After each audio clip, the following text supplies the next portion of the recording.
Before the sun could rise above the skyline of Chicago, she was already inside the building. Not the CEO, not a senior partner, not the bold-faced name that lit up the stockholder newsletter. She was the one holding a mop. Ruth Carter's footsteps echoed softly through the marble halls of Vanguard & Co., a towering glass and steel giant often featured in glossy magazines as a model of modern corporate success. To the camera, it gleamed. To its workers, it shimmered with promises. But to Ruth, it was just another cage, shiny on the outside, rusted from within. Every day, she walked through those doors unnoticed. Dressed in her deep green janitor's uniform, her graying hair tucked neatly beneath a cap, her gloves folded at her hip like a soldier's armor. She wasn't part of the company's vision boards or gala invitations. She was invisible, and people treated her like she'd chosen that. But that was the mistake, because Ruth hadn't chosen to be unseen. She had chosen to observe. They didn't see the way she watched, the way she listened, the way she memorized names, faces, deals, the way she filed every whispered conversation into some mental ledger no one knew existed. No one noticed when she stood outside conference rooms with her mop bucket, waiting to clean the spilled coffee after the sales team's Monday meltdowns. No one flinched when she quietly rearranged the clutter on cluttered desks, gathering stories from scribbled sticky notes and forgotten reports. They joked around her, laughed in her presence as if she were part of the furniture. "If that woman's still on payroll," one man muttered once, "we're not as efficient as I thought." He hadn't known Ruth was 5 steps away, or that she remembered his face, or that she owned more of the company than he ever would. Yes, owned. Ruth Carter, the woman they called just the cleaner, held more stock in Vanguard & Co. than any single board member, including the man who called himself its architect. Douglas Vance, CEO and self-proclaimed visionary. She had never once corrected them when they assumed she was a nobody. Because nobodies, you see, make excellent ghosts, and ghosts can go anywhere. She moved through the walls of that place with the calm of someone who had nothing to prove, but everything to claim. They gave her the gift of their ignorance. She took it and turned it into advantage. And today would not be like the others. Today, the woman with the mop wasn't here to clean up after them. She was here to clean house. Ruth had never needed a nameplate on a door to know her worth. She had spent over a decade within those spotless halls, sweeping up the dirt no one else wanted to admit was there. And every day, the people in expensive shoes and louder voices walked right past her without a glance. They didn't know her, didn't want to. She was the woman with the cart, the one who moved chairs when meetings ended, who unclogged toilets during product launches, who scrubbed the fingerprints off glass walls minutes before shareholders arrived. To them, she was part of the background, permanent, passive, convenient. She remembered the first time it stung. Years ago, a junior analyst, nervous, eager, had smiled at her as she emptied his bin. "Thanks," he whispered. His supervisor saw the exchange. "Don't waste time on the help," the man said, without even a trace of humor. Ruth didn't react. Not when someone spilled coffee on the conference rug and barked her name like it was a command. Not when a VP left half a sandwich under his desk and blamed her for the ants. Not when Douglas Vance himself looked her over once, smirked, and muttered, "Why are we still hiring dinosaurs?" She kept her back straight, her lips pressed tight, her silence absolute. But silence isn't the same as surrender. Ruth had learned that the more invisible you appeared, the more honest people became in your presence. Like they were talking in front of wallpaper. She heard the secrets others buried under presentations and polished smiles. She heard about promotions granted in bars, not boardrooms, about layoffs planned before holidays, about interns crying in stairwells because someone called them disposable. They laughed about firing someone who'd just returned from maternity leave. They called it strategic timing. Ruth stood in the hallway, holding a trash bag in one hand and her composure in the other, willing herself not to shake. Every insult, every smirk, every dismissive gesture, they didn't push her down. They filled her up. Slowly, heavily, like stones dropped one by one into her coat pocket. The weight built, but so did the resolve. They believed they were untouchable, that their titles made them immune to consequence, that kindness was weakness and cruelty a form of currency. And all the while, Ruth Carter swept their floors, nodded on cue, kept her head bowed, and counted every moment. She was building a case, not on paper, not at first, in memory, because one day she knew all of it would matter. And when that day came, she wouldn't need to raise her voice. The truth would speak loudly enough. They thought she had no story, that she clocked in, clocked out, and lived somewhere between silence and bleach. But Ruth Carter had lived many lives before Vanguard ever knew her name. There was a time, before uniforms and night shifts, when she wore heels to dinners and held hands with a man named Charles Carter. He was quiet, thoughtful, with a brain made for business and a heart made for home. Charles didn't build empires. He saw them before anyone else did. He wasn't loud. He didn't need to be. He believed in ideas before the world caught on. Vanguard & Co. had once been just that, an idea. A sketch on a cocktail napkin passed between hopeful men in a cheap hotel bar after a networking conference. Most saw risk. Charles saw potential. He invested early, quietly, steadily. When they laughed at him, he bought more. And when Ruth questioned him, he only said, "This one feels right." Not because of the men behind it, but because of what it could be, someday. That someday came faster than either of them expected. The company soared, the shares ballooned, and Charles, humble as ever, tucked the papers into a fireproof box and said, "Just in case something happens to me." Something did. Cancer arrived like a thief in the dark. Ruth became nurse, wife, mourner, all within a year. And when the dust settled and the casseroles stopped coming, she opened the box. Inside it, documents transferring majority ownership to her. Stock certificates with numbers she didn't understand. A letter handwritten in ink that trembled near the end. "If you're reading this, I'm gone. I wish I could be there to help you through it, but I know you, Ruth. You're stronger than grief, stronger than you've ever needed to be. This company, Vanguard, it's yours now, not just on paper. In spirit. Do what you feel is right, in your time, in your way. And remember, silence doesn't mean weakness. Sometimes it's strategy."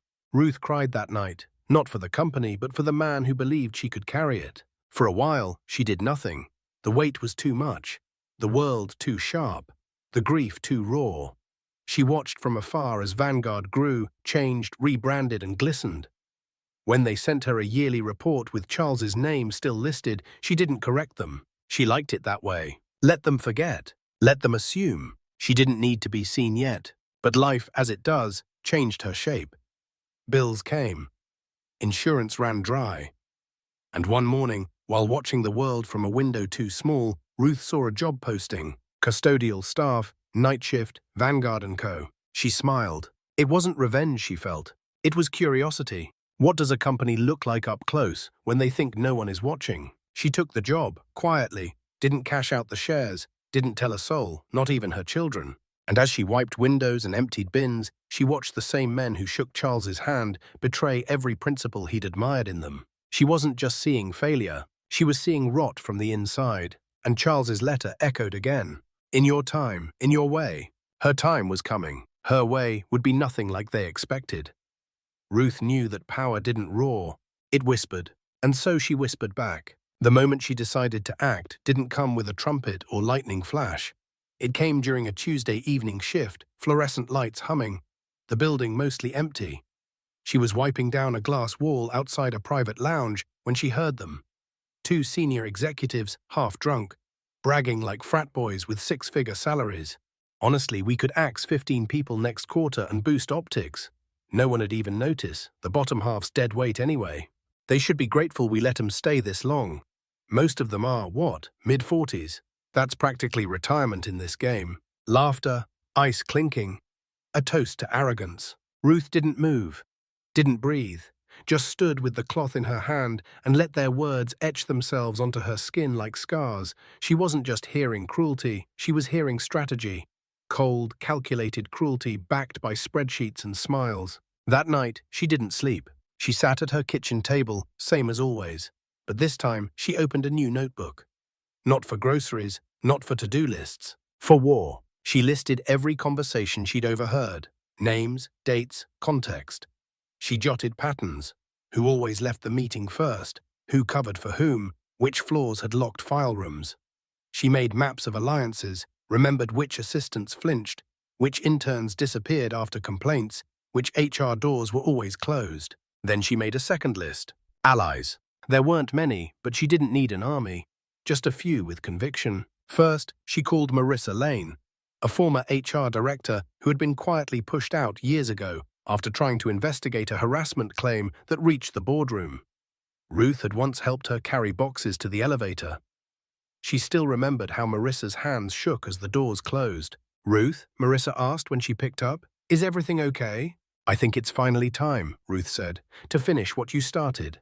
There was a pause, then, "Tell me everything." Next came Elliot Ruiz, a labor lawyer Ruth met through a friend at her church. He specialized in workplace ethics violations and had sued 2 Fortune 500s, both quietly settled. Ruth showed him a few of her notes. He asked one question: "Are you serious about this?" She answered with a stare. Within weeks, Ruth had built something that looked like nothing on the outside. Just a cleaning woman going about her day. But inside it was an intelligence network. Conversations memorized, schedules tracked, cameras noted, expense reports photocopied discreetly when executives left them unattended. She even made friends with the new intern on floor 12, a sharp young woman with an eye for inconsistencies and a nervous laugh. "You notice how the same 5 people always get bonuses?" the intern asked one day. "I do," Ruth said. "Do you?" And so the web expanded, but Ruth was careful, every move hidden behind mop handles and paper towels. Her silence continued, but it was no longer passive. It was loaded. By the time the quarterly shareholder meeting appeared on the internal calendar, she was ready. Documents organized, names matched to crimes, paper trails waiting to explode, resignations drafted. Not hers. She looked at the invitation email, addressed to shareholders, the kind she'd always ignored before. This time, she clicked accept. She even RSVP'd for coffee, not because she planned to drink it, but because she knew Douglas Vance would be sitting at the head of the table with a smirk on his face, just seconds before she wiped it off. The top floor of Vanguard & Conti had never smelled like fear before. It smelled like espresso, cologne, and money. That morning, it reeked of confidence, overcooked and unearned. The quarterly shareholders' meeting was minutes away, and the boardroom buzzed with the hum of executives congratulating themselves. Douglas Vance arrived last, as always, fashionably late, dramatically centered. Charcoal suit, silver tie, a watch that could buy a car. His smirk entered the room before he did. "Let's make this short and impressive," he said, tossing his leather folio onto the head of the table. "I've got a golf tee time at noon."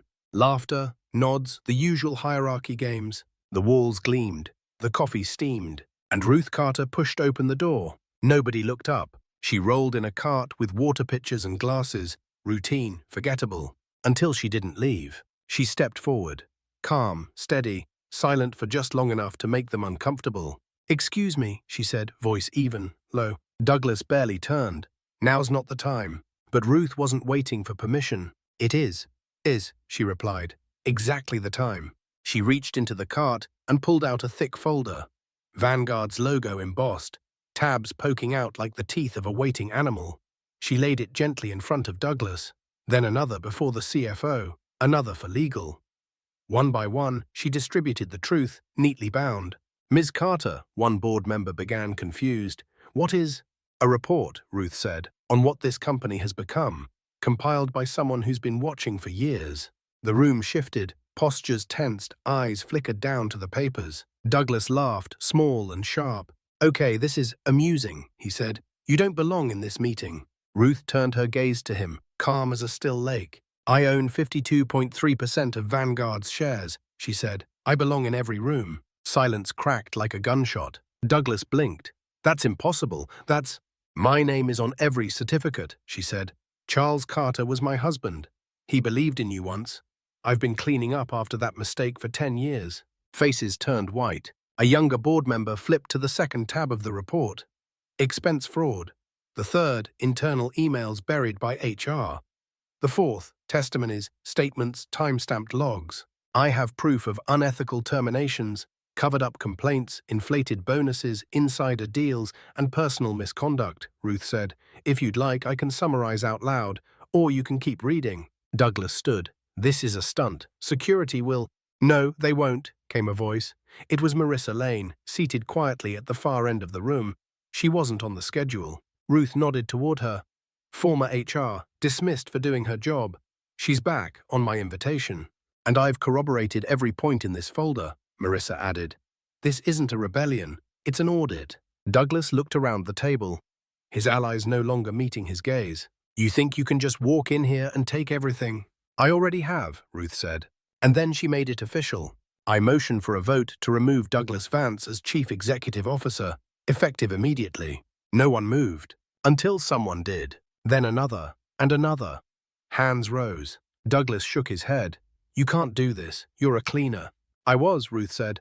Now I'm just clean. The vote passed, 7-4. Security didn't need to be called. Douglas Vance walked out on his own, and Ruth Carter stood taller than any skyscraper in the city. By the end of that week, the whispers at Vanguard were louder than ever. But this time, they weren't rumors. They were awakenings. Did you hear? He's really gone. Wait, she owns the whole thing. I always thought she was just cleaning. Ruth walked through the office the next morning, not with a cart, but with a clipboard. She didn't stop at floor 6 like usual. She started there and then went higher. The changes weren't dramatic at first. No giant memos, no buzzwords, no posters about new culture, just small things, quiet surgical shifts that spread like light through a windowless room. The cleaning crew was the first to notice. They got emails, real emails, inviting them to submit feedback. The next week, Ruth sat in a circle with all of them, no chairs higher than the other, asking questions no one had ever asked. How's the workload? Are the products you use damaging your skin? What would make your job easier? Some of them cried. Ruth didn't promise pizza parties, she promised compensation, and followed through. Wages rose, breaks were standardized and respected. Overtime was logged and paid in full. The HR department was next. Marissa Lane was reinstated, not as an assistant, but as Chief of People and Ethics. Her first move, install an external oversight committee, paid for by the board, with full transparency rights. Every employee complaint now had a digital paper trail and anonymity protections. Then came the interns. Ruth called for a private forum. The youngest, most vulnerable employees gathered, wary. Some were shaking. One girl refused to speak until the end. But then she did. I thought I was the problem, she said. Turns out, the problem wore a suit. That moment turned into a domino. Managers were retrained. Department heads had to attend bi-weekly sessions on inclusion, emotional intelligence, and conflict management.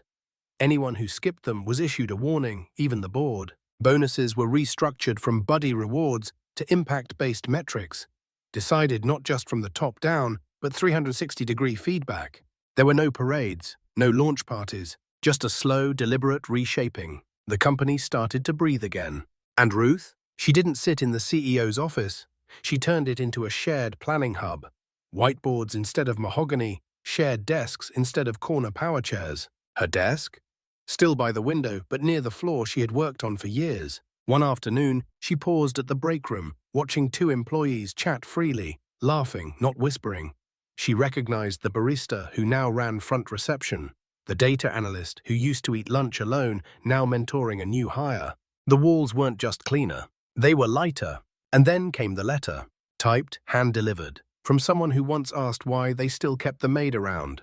Ruth, mem, I was wrong about you. No, I was wrong about what power looks like.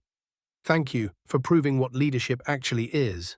A former fool. She didn't keep the letter. She didn't need trophies. She just kept showing up, sometimes with notes, sometimes with policies, sometimes just to listen. Because Ruth understood something most leaders never do. You don't lead from above. You lead from within. A month after the boardroom broke open, the skyline outside Vanguard & Co. still looked the same. Steel and glass, power and polish. But inside, everything was different. People held doors, said thank you, stopped to ask questions they used to ignore. The quiet ones spoke a little louder. The loud ones listened a little more. And Ruth Carter? She still arrived early, still wore practical shoes, but she no longer carried a mop. She carried something heavier, a culture rebuilt from the ground up. One morning, she stood at the front entrance as sunlight poured through the revolving doors. The city stretched wide before her. Behind her, the building buzzed, not with arrogance, but with energy. She didn't need applause, didn't need to be famous. But she had become something more powerful than either. She had become impossible to ignore. As she turned to leave for the day, a young intern, new, nervous, ran to catch up. Ms. Carter, she asked, What made you finally say something? Ruth paused, smiled, and said, when you've been unseen long enough, there comes a moment when staying silent feels louder than speaking. She stepped into the light, the doors sliding shut behind her, not to disappear, but to begin again. Because some revolutions don't start with shouts. They start with a whisper, a cloth in hand, and someone watching when no one else will.